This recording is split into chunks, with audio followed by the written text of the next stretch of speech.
This week along the Wolf Trail, we will complete our 3-part video series on People of Fort Mims. So with that being said, let's dive in one more time to dissect the life of my favorite person of the time period. Zachariah McGirth was born in or around 1770 in the Carolinas.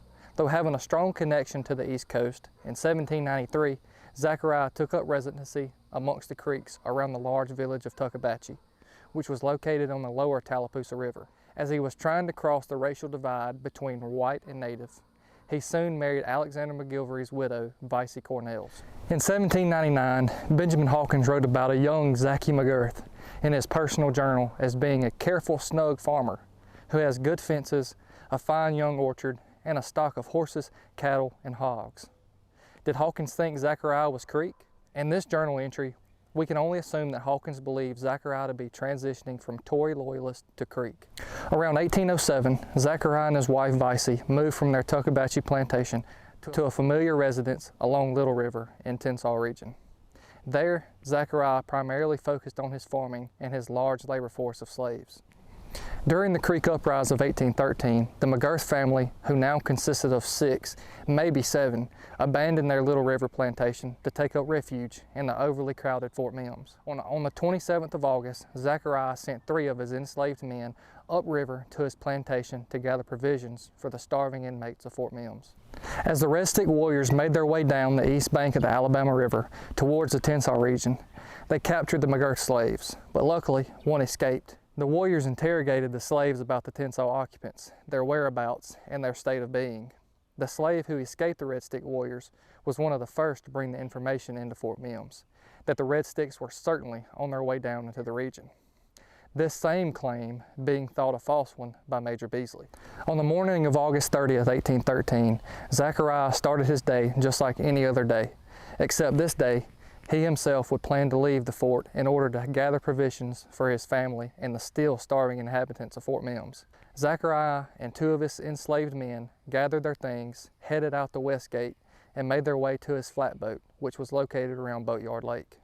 After gathering loads of corn, squash, and maybe pumpkin, Zachariah and his 2 slaves loaded his flatboat and pointed the vessel downriver back towards his family at Fort Mims. As the trio neared the cutoff, a slough of water that connects the Alabama River with the Tombigbee River, they noticed a large cloud of smoke coming from the vicinity of Fort Mims. As they rowed faster towards the smoke, they could then hear the gunshots and screams. At this moment, Zachariah knew what was taking place. The 3 men dumped the provisions they had gathered into the river in order to make the boat faster, and headed towards the bank of Boatyard Lake.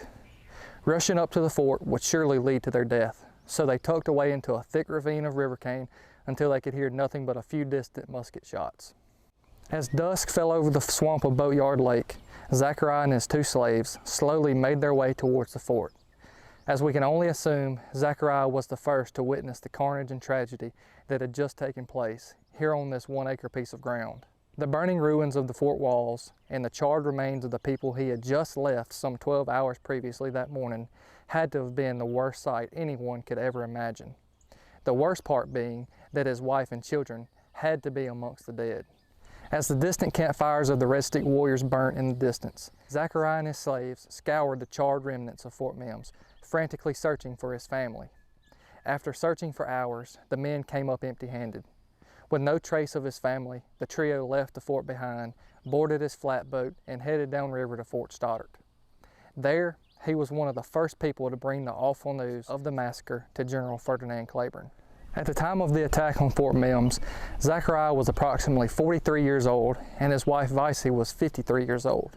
We are only able to speculate what this couple could have looked like and how they could have been dressed. Given their past, I suspect their dress to have heavy influence of the Creek culture and style, mixed in with a little white Regency period attire. In my opinion, I suspect Zachariah to have been dressed in a pair of trousers, a pair of moccasins or riding boots, a work smock or calico shirt, which would have been common dress for a farmer of the period, and either a top hat or wide-brimmed hat to keep the sun out of his face while farming. With the August heat and cramped conditions inside of Fort Mims, I suspect Vicey's dress to have been simple, but leaning more towards the Creek-style dress. Like Zachariah, Benjamin Hawkins also wrote about Vicey, stating that she had the neatness and the economy of a white woman. Did this mean Hawkins thought Vicey to be Creek? Or did her appearance and dress make him think she certainly was Creek? Vicey at the time of Fort Mims could have been seen wearing a pair of moccasins, women's leggings, a wrap skirt of some sort, and a blouse or trade shirt pertaining to the period of the early 19th century. Days spent at Fort Stoddart, not knowing the fate of his family, Zachariah became reckless. Painting himself red and shaving his head, Zachariah rode the postal route from Fort Stoddart to Georgia at least 4 times in the months following the fall of Fort Mims, carrying communications and claiming to kill any hostile Creeks he came in contact with. It was on these missions to Georgia that he learned from Benjamin Hawkins the fate of his family, finding out they were in fact still alive. How could this be, you ask? At the turn of the century, Zachariah and Vicey adopted a young Creek boy named Sonata. They raised him like one of their own until he grew into adulthood and chose to rejoin his people. As the carnage took place on that hot August day, just before accepting their fate, the McGirth family recognized a familiar face. That young boy who they adopted years ago was now on the attacking force of the Red Stick Warriors inside the walls of Fort Mims. Sonata, recognizing his long-lost family, took Vicey and children as his prisoners, saving them from a sure death. Over the next 7 months, Vicey and her children lived amongst the Creeks in the village of Woowaka. Soon after the Battle of Horseshoe Bend on March 27th of 1814, the McGirths were moved from Woowaka to the Hickory Ground. Here's where they learned that Sonata was killed in the Battle of the Horseshoe, so they took it upon themselves to find their way back home. The family walked some 150 miles south to the Tensas region, where they were discovered by a group of friendly Choctaw spies. The McGirth family was placed in a canoe and sent south down the river to Mobile.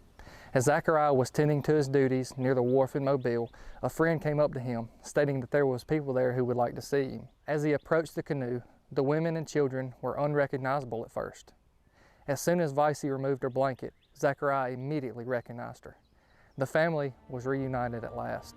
I cannot imagine the emotions that family must have felt on that day in Mobile. I wish I could have simply been a fly on the wall, so I could have witnessed this beautiful moment in history.